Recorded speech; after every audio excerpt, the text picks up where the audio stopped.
Contractors Secret Weapon weekly podcast with your hosts, Dave Negri.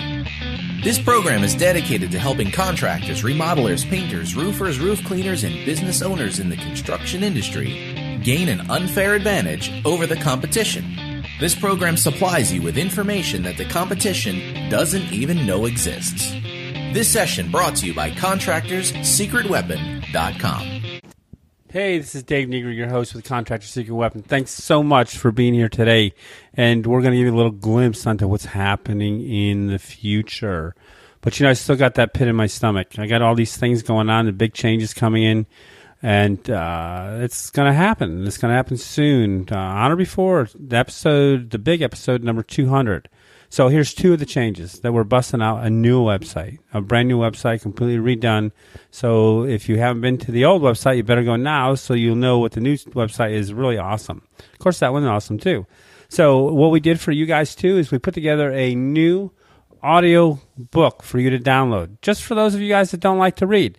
These are just two of the things. If you want to, so if you're on my email list, you'll get first dibs on all the stuff, the cool stuff that's going to be happening around here in the very near future. So if you haven't gotten on my email list, then go to the website and download the 15 secret weapon strategies to getting high-end clients at www.contractorssecretweapon.com. The other one is going to be on the new site, and I'll let you know when that is. So let's go to the show. Today, I have Phil Singleton with me. We're going to talk about SEO. And Phil is a web designer, an SEO expert, and an award-winning author. Since 2005, Phil has owned and operated a digital agency based in Kansas City. And in 2016, Phil and John Jantz of the Duct Tape Marketing, which a lot of people know about, co-wrote SEO for Growth, the ultimate guide for marketers, web designers, and entrepreneurs. So SEO for Growth is an Amazon bestseller and has been listed as top marketing book by Mashable, Oracle, and Huffington Post.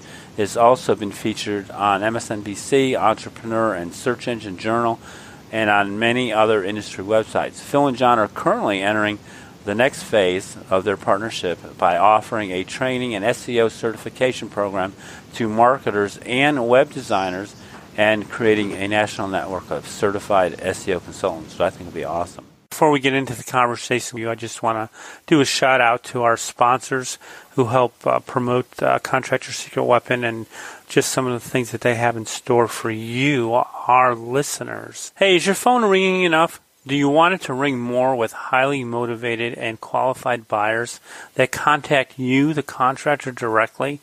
No more waiting for the phone to ring. Just answer that phone. Best Home Services leads are dedicated to making your phone ring with motivated buyers that call you directly. There's no obligation to talk with them. Just go to ContractorSecretWeapon.com/money. Fill out the form to secure your discount on the setup fee. Do it today. This special will not last forever. Check them out at ContractorSecretWeapon.com/money. Running a small business is no easy task, and I should know because I had a service company for almost 10 years.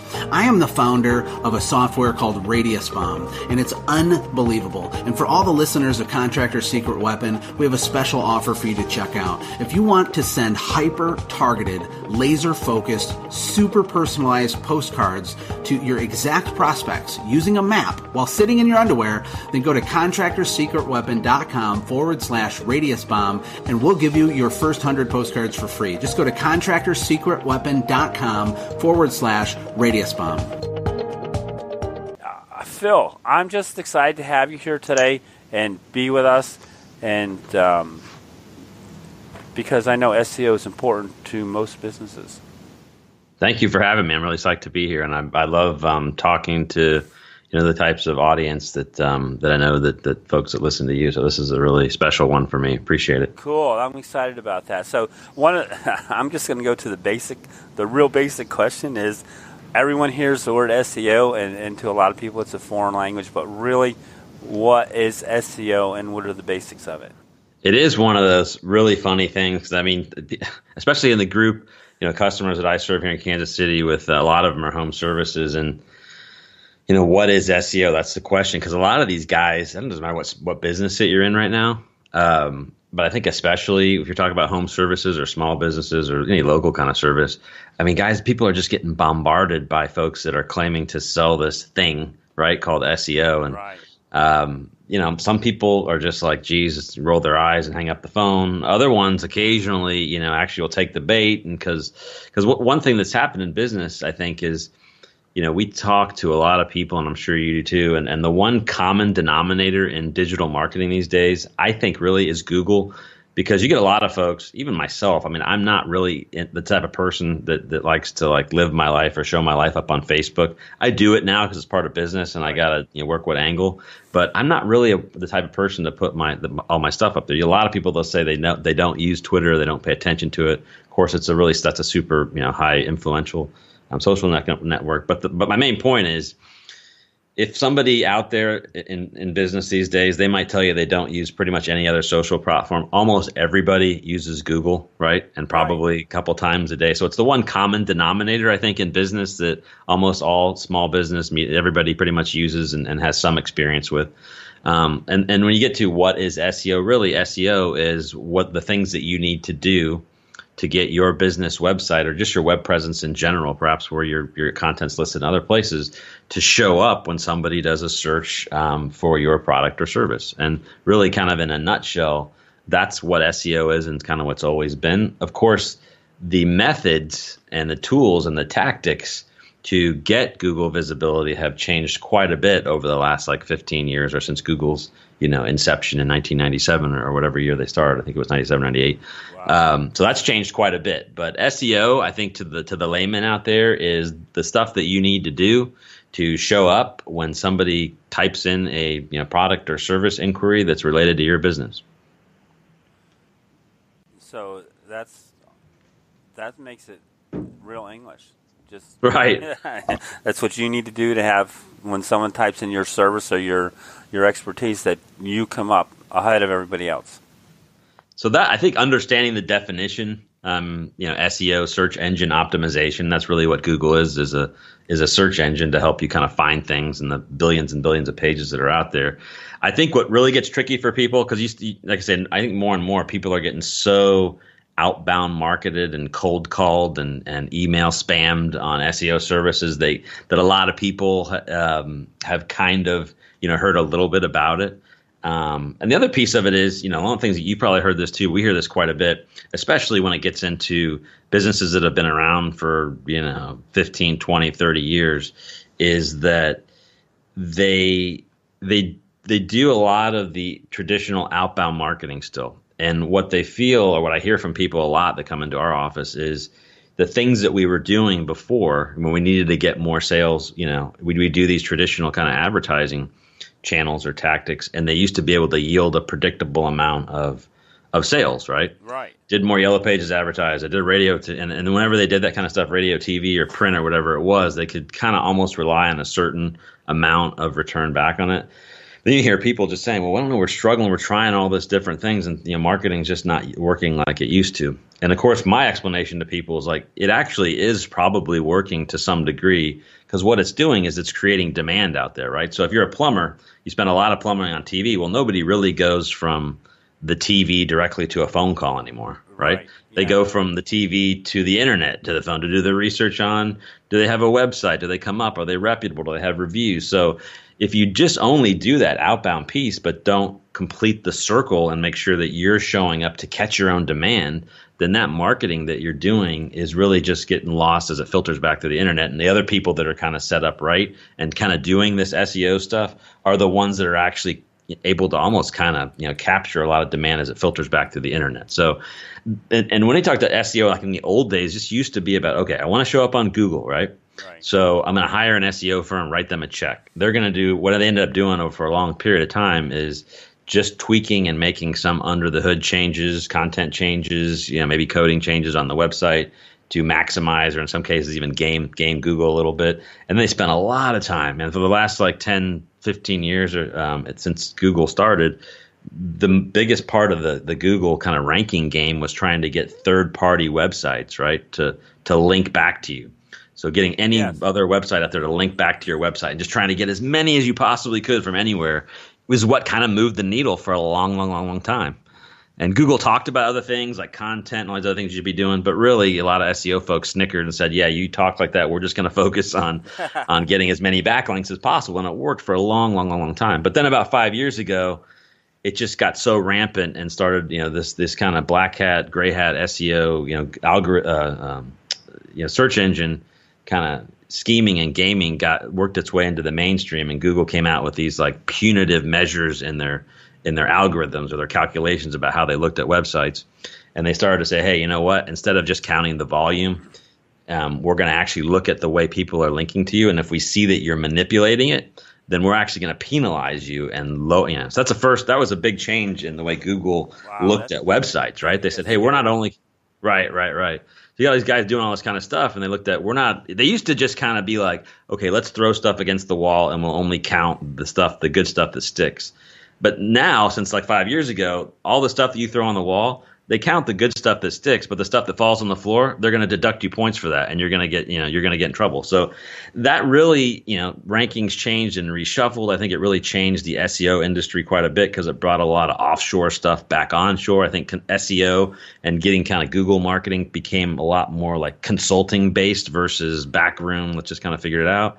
But the coolest thing that's happened with SEO, I think, in the last 5 years is that Google's done an awesome job at being able to count many factors in what businesses are doing. So they're not just looking at your website and the static content that's on it and then your backlink profile.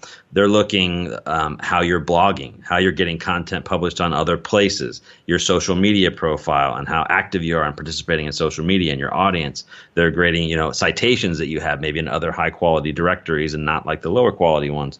Your reviews and testimonials, in other places are starting to count a lot. So all these things that they're starting to count, all of a sudden, if you look at it and break it apart, start to look like digital marketing and not SEO.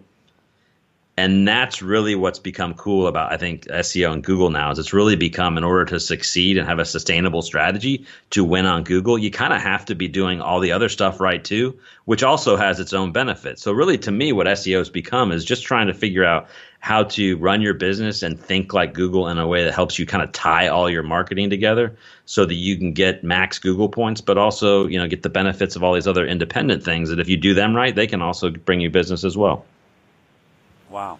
So here's the picture I got in my mind while you were talking. It was kind of interesting, is that it's like before you were just building out things, you were sending out, and I know people that bought tons of backlinks, and of course that really screwed them up in the end. But you do this, and this. But basically what you're talking about, if you do everything, you're basically creating a wheel with spokes in it so that it turns evenly all the time. I love it. Love it. In fact, the only piece of like collateral that we have is a one-page, two-sided little printout, and it's exactly like a wheel spoke. Wow. And what it is in the center of it is your website, because really to do it well these days, your website has to be a marketing platform and really kind of the referral source for all your content. And what I mean by that is if you get a lot of people that'll go do stuff and they'll be like, hey, you know what? I'm going to put some content. I'm going to put my best content up on Facebook directly in a post where it kind of just sits there and dies. Yeah. It's got a little bit of a time to pass through kind of the river there. And once it passes, it's gone. But the way you should do that, right, is put it on your website and then share that link out so it gets the visibility in your social channel, draws people back to the website where they get a call to action, or you can tag them with the Facebook pixel remarketing. But you're basically doing all these things. So you got this hub and spoke model like you're talking about, but you're trying to lead everybody back to your website so you can build that asset up. And then you can also as you're doing that and making it more valuable, adding content to it, you're also making it more attractive to Google and forcing them to crawl it more and forcing them to, rank it more if it's got good answers and good solutions to it and good options for people that are searching. But exactly. That's just hub and spoke. I love it. I wish I could show you a picture of that, our little model there, but it's exactly what it is. Yeah, because that was really, as you were talking, that was the actual picture in my mind I was getting, that it was just coming together, and so that you could really roll it along just nice and evenly and smoothly, and just so that everything comes together and works together on an even keel. Because before, I think, most people who did the marketing in whatever business they're in, is they would do one thing, and then they do another, and then they do another. And, I love Dan Kennedy's, philosophy is do everything at once instead of figuring out what doesn't work. Just figure out, do everything at once and get it done. and then find out which works the best. Because if you do one thing and it doesn't work, now you've wasted time on that one thing. Exactly. And I mean, that's really the key, because you probably see this a lot. We see it a lot too. But, people really, at the end of the day, businesses, I think, and I joined duct tape marketing a while ago, and this really helped me cement kind of even the way my approach to my own business and some of my clients, which is, a lot of people go out and they just look for like the tactical Band-Aid. So they're just like, you know what, I don't have leads right now or sales. Let me try AdWords. Let me try social media. Let me try this, let me try blogging. Maybe I need a new website. But really what they need is a marketing strategy that ties it all together. You know what I mean? So they're not just these randomly applied tactics, so they can figure out, okay, who are we actually going after? What places do they hang out? Who's the ideal person? And then let's reverse engineer a marketing plan around the way the people that we're going after and tie it all together at once, versus just try and take these hip shots, in different directions and kind of hope for the best, right? Because it kind of worked in the old days. And like I said, you know what I mean? You could do that. You just can't do it that way now, because everything kind of filters back through the internet, and you got to kind of find a way to tie it all together, or it just that demand goes elsewhere. Yeah, because everyone, really, the internet is the new Yellow Pages, in a sense.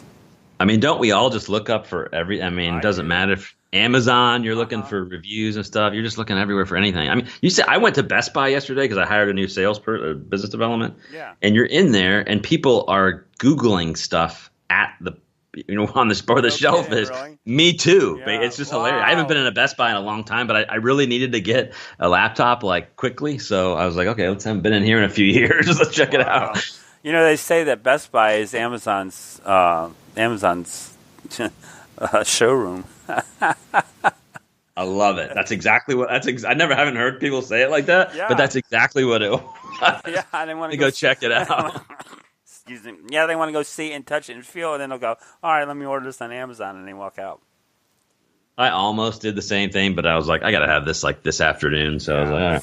Well, the funny part is now, I know here, where I live, that I can, and because we've got an Amazon distribution center, which is in Bradenton, which is about an hour and a half away. A lot of times we can get stuff the same day.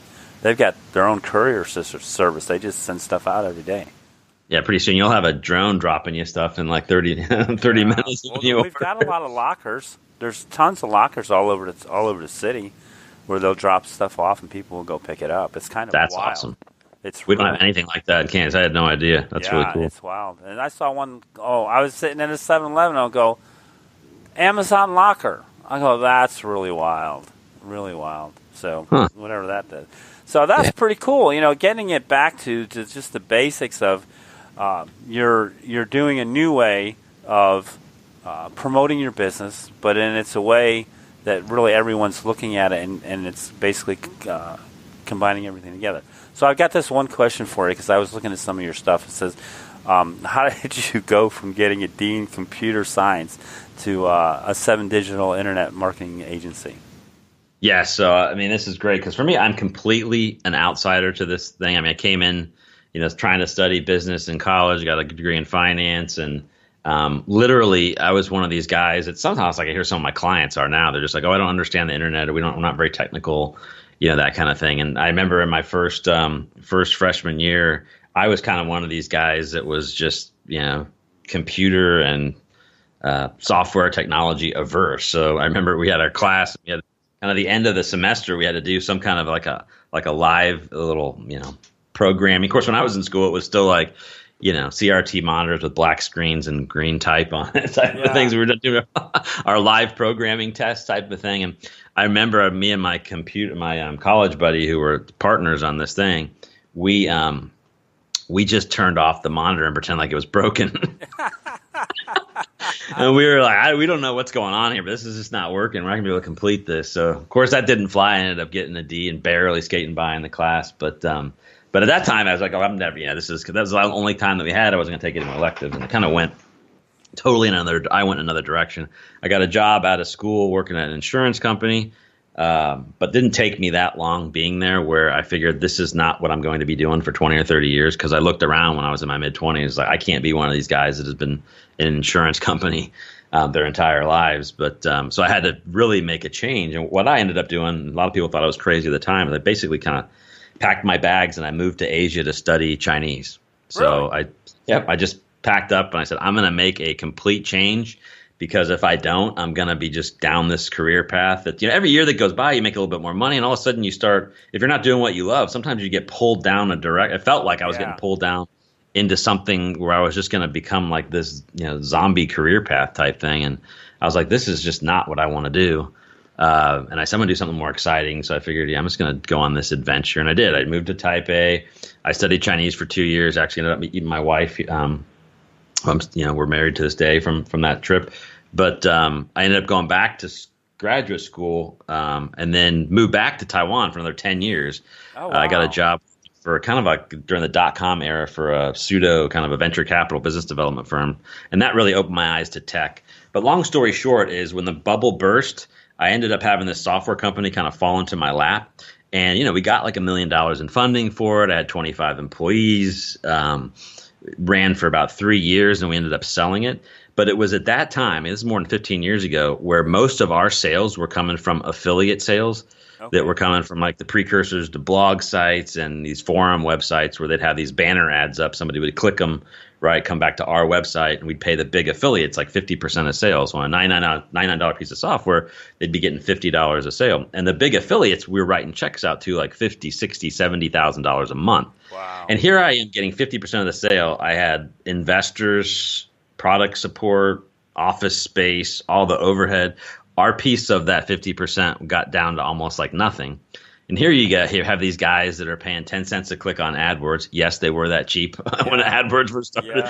Yeah. And they were doing all this stuff just organically, and they were probably not working that much at all. Maybe a couple hours a day running out of their house or whatever they were doing and making a killing off of it. So at that point, I really opened my eyes, because even way back then, it was people doing informational search on Google to get access to this software. And I was like, I see the light. I see the light. So again, long story short, moved back from Taiwan 2005, planted in Kansas City. I ended up doing on a barter just because it was a nice payday for me to sell that company, but it wasn't like retire and buy an island type. Yeah. So I was going to still have to do something for the next 50 or 60 years to make money. And what I ended up doing just on a fluke is I built a front page website for an auto detailer, basically on a trade. Okay.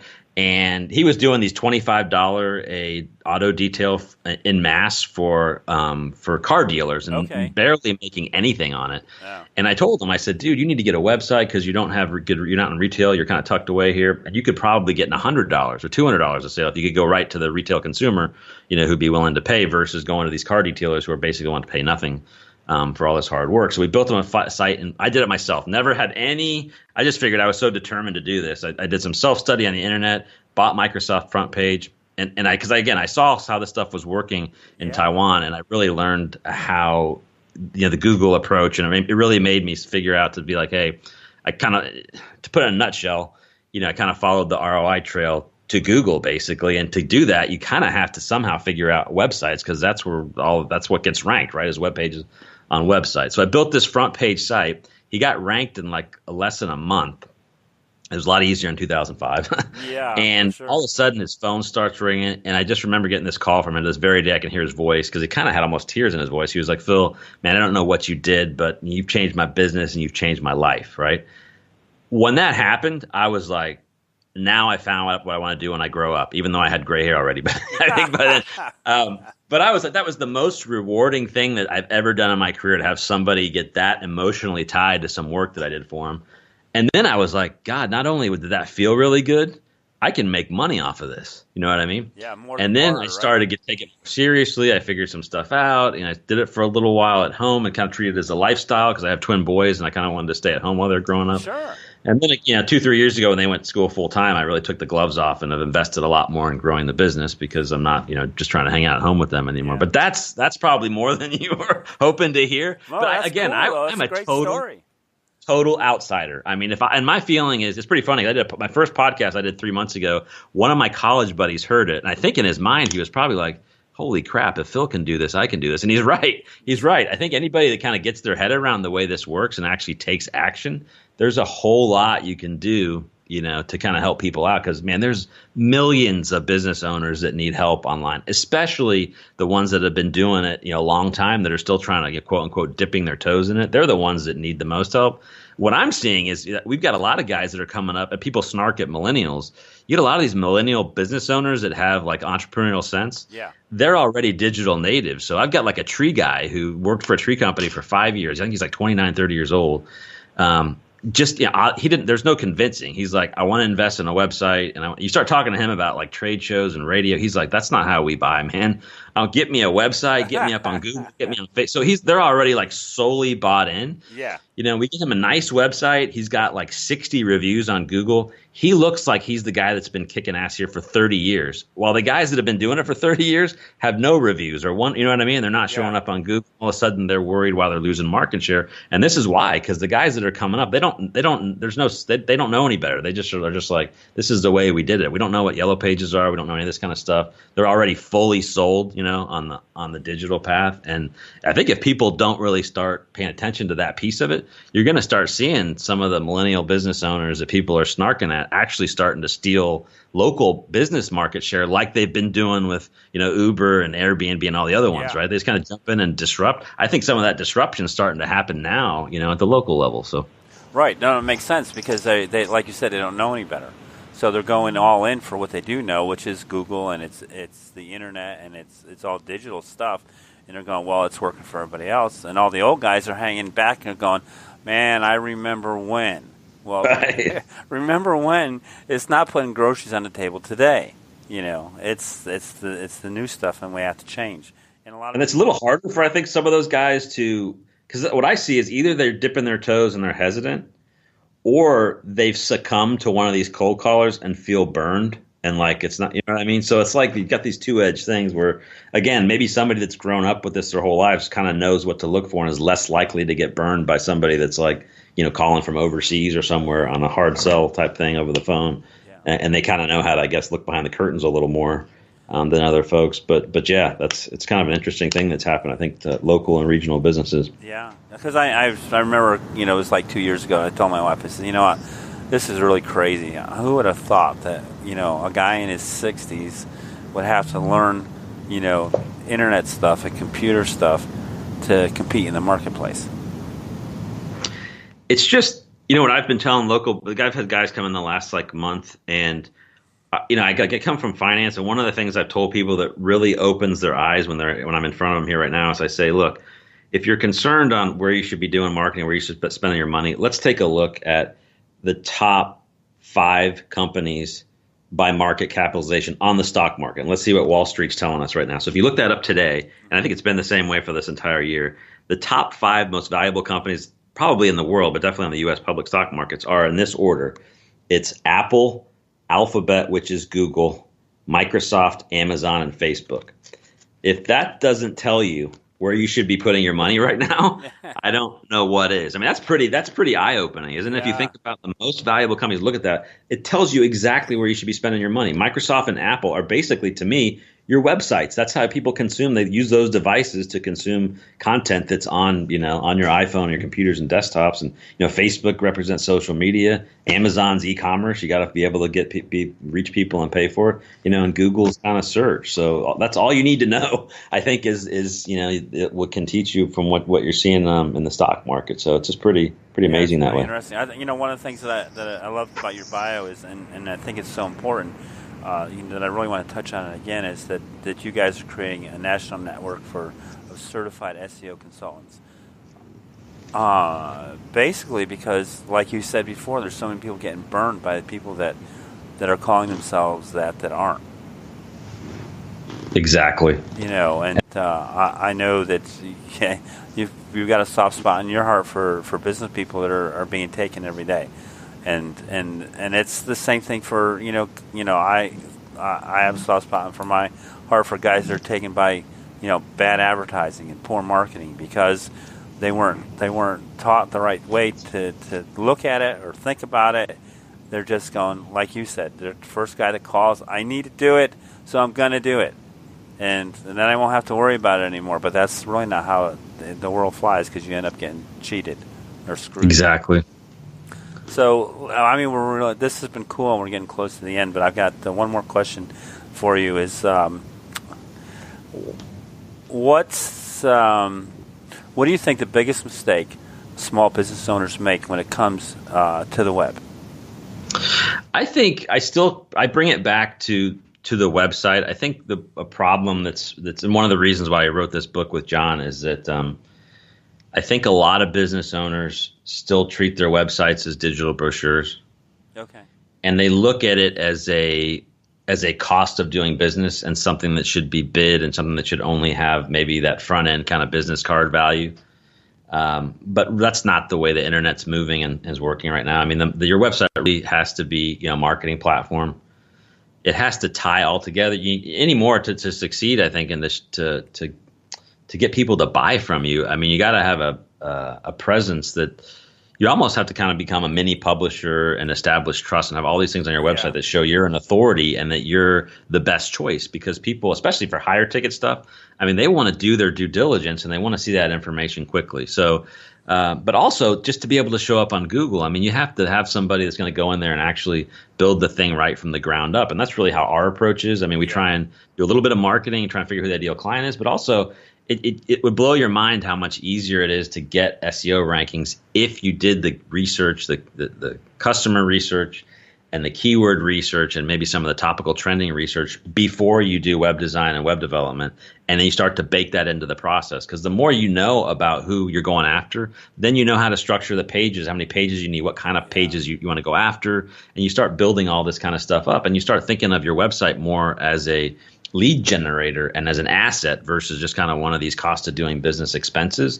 Yeah. And I think that's what ends up happening. And the problem is the industry. I mean, look, people go off and they see on TV that GoDaddy wants to sell you, or Wix or Weebly or Squarespace wants to sell you a website for $25 or $50 a month and quote unquote list you on Google, whatever that means. Well, it's better than nothing, but you're not going to probably compete and get a lot of those inbound clicks and that kind of stuff on those things. But what it does is it brainwashes much of the small business America into thinking I shouldn't have to pay a lot for a website, or I don't need to have an expert or a team to build it for me, which is really at the end of the day what you kind of need. You should have a marketing person or a content person involved, when you want to build a new website or redesign from the beginning, because they're going to help you get, the most out of it versus just having some graphic designer or having, worse, some person, in a big company just pick you some kind of a template out of their lineup and then slapping some content and hoping for the best type of a thing.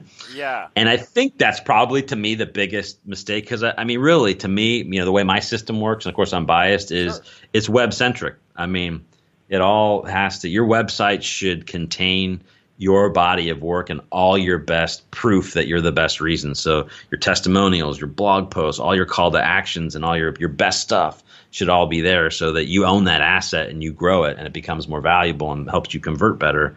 And think of it that way versus, again, just kind of like a name card out of your wallet. I know, it's kind of funny because today I was in. I have a contracting business. That's how I ended up with this podcast. But nice. Today I was playing around with my website. So in the header, I was putting a call to action. I have a little 3D animated person that walks across, and I'll use my voice on welcome to the website. Then at the bottom, before they leave, I'll say, hey, wait a minute. Before you leave, I wanted to just give you a gift for coming to the website. And whether you do business with us or not, that's immaterial. But I wrote this report for my potential customers. 10 questions you need to ask every contractor before you let them on your property.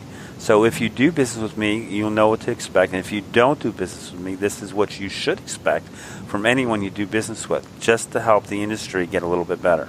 So it'll take them to a Lead Pages deal, and they'll get their free report. So awesome. But you almost have such an unfair advantage because you're already like a digital marketing master. Yeah. And you've also got you run circles around people. Not that I would say, but that's just so spot on. I mean, that's the kind of stuff that we're talking about, right? Yeah, I mean, and it's taken me a little bit of time to do it, but it's got to be done, and it's sort of just trying to figure out how to get things done. Of course, I don't do it often enough. I got to go back and retrain myself every time I go into my website. So that's one of the biggest challenges. But it's fun. It really is, because then you're looking at the people that come to you at least, and that's what I've always looked at. I want to do business with people. I know I'm not going to be able to do business with everybody, but I want them to have the industry. Everybody's industry needs to be better. Yes. And so if I can leave you with something that will at least hold the person you choose to do business with at a higher standard, then hopefully you'll get what you're paying for. Yeah, exactly. But at the same time, you're also kind of demonstrating why you're the best choice for them, right? Because you're putting stuff of value to them that's helping them make their. So if you're putting that kind of care into your business, I mean, to me, this is kind of like the subtle things that also why it's like, yeah, you're helping the industry at large, but these are the kind of things also that help build trust on your website, right, and help people convert because you're putting great content out there. So and I mean, it's funny because I've gotten people that have come to my website. And they'll call me to come do an estimate, and then it was like one was really freaky. They go, and you can tell by the language. Okay, leave me a color chart, and how much is it going to cost? It's like, okay, I didn't have to sell them anything because they were already sold. Nice. Before I got there, and that was, that's really the dynamics of having an interactive website that actually is a lead generation website, which is what you do. Love it. Exactly. That's so awesome that you have credibility already coming because you already kind of know the business, that group, and then because you're doing it yourself to some degree, and then doing all this stuff. So it's really cool. So I'm just really having a blast here. So I know we didn't talk about your book, SEO Growth for the Ultimate Guide to Marketers. Is that written in English? Yes, it is. Okay, so we do show there's just enough pain in there where I think people see a little bit, but you got to have some technical stuff because it's really hard to write for a whole group. But it's meant to be for business owners, but I think there are parts of in there that might be a little can show you a little bit of the pain. But I don't know if you've ever heard of The Art of SEO. That's a 1,000-page technical SEO book. It's I actually bring that to pretty much all the meetings and show people, look, it's not just smoke and mirrors. Here's the textbook that we use, and that kind of helps get the point across. But this was kind of meant to be kind of the cliff notes and let's show people how it all works together and not make it so scary. Cool. So how did you get hooked up with John Jantsch? Well, what ended up happening is when I saw Google was making this change, I kind of still had my technical SEO blinders on, and I was seeing that Google was going out and counting more general marketing factors. And me as kind of a finance guy, and I think I really had the technical parts of SEO down after enough time, I was like, geez, you know what? I'm going to have to really get a better understanding of general marketing because Google's going out and trying to, count all these things right now. So I was looking for some help in that, and it just so happened over the years I had these people here locally, a few people, 3, 4, 5 people had mentioned, you ever read this book, Duct Tape Marketing? I was like, no. And finally, I think about the 5th time, I actually picked it up. I had no idea. He's actually located in Kansas City here with me. I had no idea. No kidding. That's cool. Yeah, and I didn't. I mean, before when I was doing the SEO stuff, I didn't know who anybody was. I didn't know who Seth Godin was, Michael Gurr. Now you get into it. I know all these name drop things, all these famous people that are in digital marketing. But I was just like any business owner at that time. I just was focused on my work and my clients, and I didn't pay any attention to the internet until I had to. But I ended up reading this book, and all of a sudden I see, oh my goodness, this guy is basically doing the way I build websites, except for marketing, which is he's reverse engineering marketing around a ideal client. And I figured I was reverse engineering already websites around search activity, and that really resonated with me. So I ended up joining he's got a network of like 120, 30 some odd certified consultants himself. I joined that, and just over time, I think emerged as one of the SEO experts in that group. And I showed him my stuff. I participated a lot. I tried to help educate the group, and I think he got really confident. We developed a relationship, and then I pitched him on this book concept, and he was all over it. And that was kind of how it happened. So awesome! That's really awesome. So it just opened up another road for you. That's pretty cool.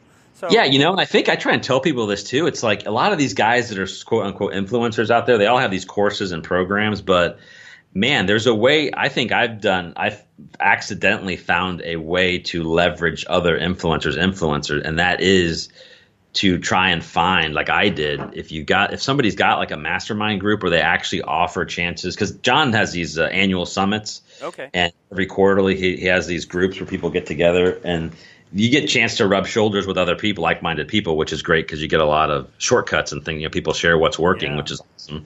But I also got to actually develop a relationship with John, right? Which you don't get from a distant one of these courses type thing. So Yeah. I know there's other guys out there, and I was like, geez, you could. And then once you start showing somebody yourself and contributing, and they trust you, then there's an opportunity to pitch them on things where you can leverage their influence, kind of like what I'm doing. Sure.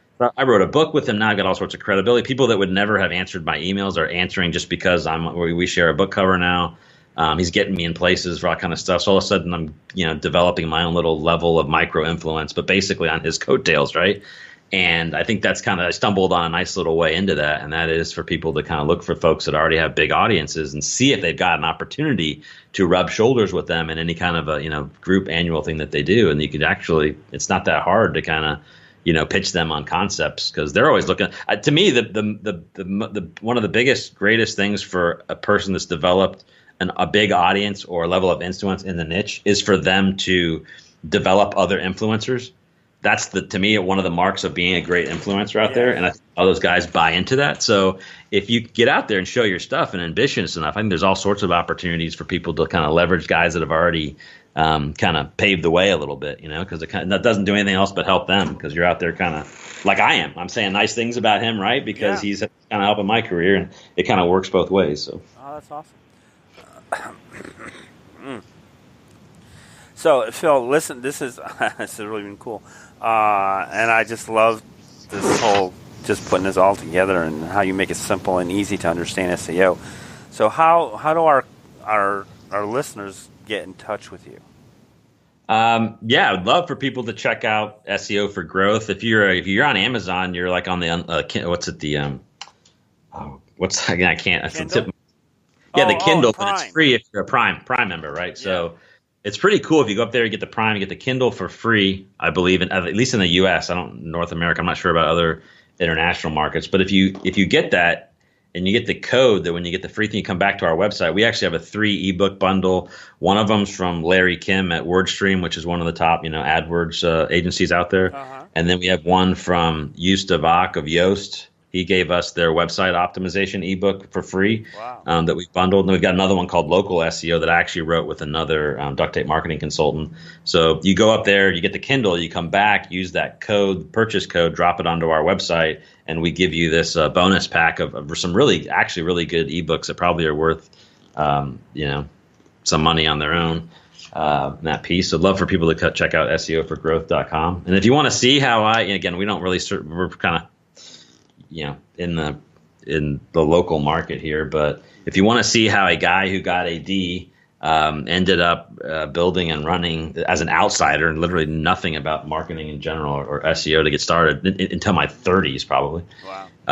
KC Web Designer is the business that I grew here, and actually split that off into KC SEO. KCWebdesigner.com is my little web design agency, and KC SEO Pro is my SEO site. And the reason I split those out is because I used to be able to rank for Kansas City SEO and Kansas City Web Design #1 on one website, but it's gotten harder. More people have come in. So now I have 2 websites, one specific to search engine optimization, other one specific to web design, so I can kind of maintain those pole positions for each of the searches. But you can kind of see how I did it there and how we do it. And that's kind of where I live. And my favorite place, again, I'm not a big Facebook personal guy, but I do like to hang out on LinkedIn, keep it professional and stuff. So by all means, anybody that wants to connect with me there, that's kind of where I try and put my best stuff. So.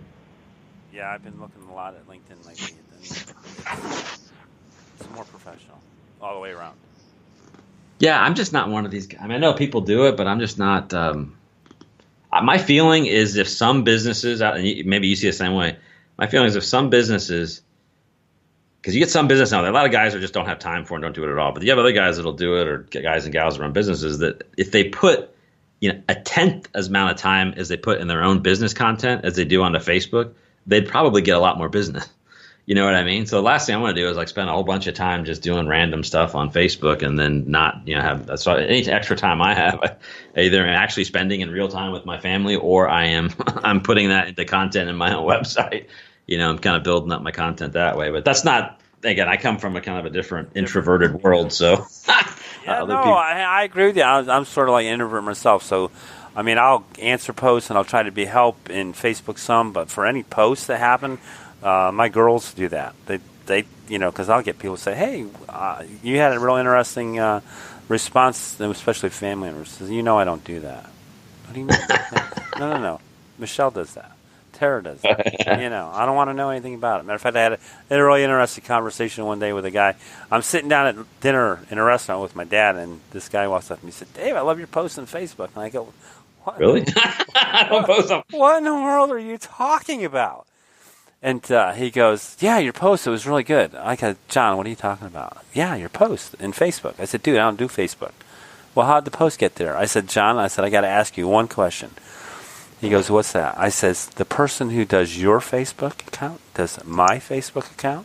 And I said, Isn't your time more valuable than you posting stuff on Facebook?" And he goes, "But I love it." And I go, "Let's go back to isn't your time more valuable than posting stuff on?" He goes, "But I love it." And I go, "Yeah, okay."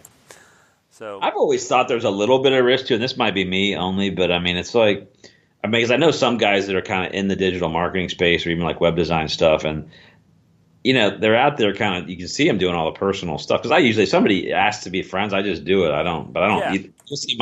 You'll see mine as I don't post anything personally. It's pretty funny, but they show up in my feed, right? So I can see guys that don't, they'll take a couple of days to answer an email from me for business, but they're up there passing jokes and doing funny things and taking pictures of their lunch all day long. And it's like, dude, if I see that, don't some of your clients see that if you're not, doing that kind of stuff? So I always thought there's a little bit of risk there of kind of looking like a. It's kind of interesting if you try it next time. If you get one of your guys, just instant message him. He'll answer you right away, just like text him. It's kind of weird. Yeah, it really is weird. Yeah. So hey, this has really been awesome. I really appreciate you spending your time with us today and give us your expertise and sharing with our audience, because there's a tremendous amount. I got like 2 pages of notes here I love that. I really do try and bring it because you can tell. I can tell. I mean, it's nice because I can tell you're really passionate about this, and hopefully you can tell I am. I kind of spazzed out a little bit, but I'm excited about it. I mean, this is literally like, I wake up at 5 o'clock in the morning because I love my job, which sounds like BS, but it's true. When I had an insurance job, I was like, dude, can I stay in bed till a little bit longer? Does the alarm really go off? But now it's like you're having fun doing what you're doing. I mean, it kind of comes out, I guess. That's cool. So thanks so much again for being with us, and let me turn this on. Again, I want to thank you for joining us and investing your time with us today. I hope you enjoyed this week's episode, and if you did, go to iTunes and give us a shout out. You can also go to our website, www.contractorsecretweapon.com, and check out today's episode and leave us a comment in the bottom of the page. And if you haven't gotten your 15 secret weapon strategies to getting higher-end customers, get it while you're at the website. Also, I want to thank again our sponsors for keeping this podcast alive, for your profit-making pleasure. And so go be profitable this week. Work smarter, not harder, and learn how to leverage your time and your knowledge so that you can be more profitable. Again, see you next week.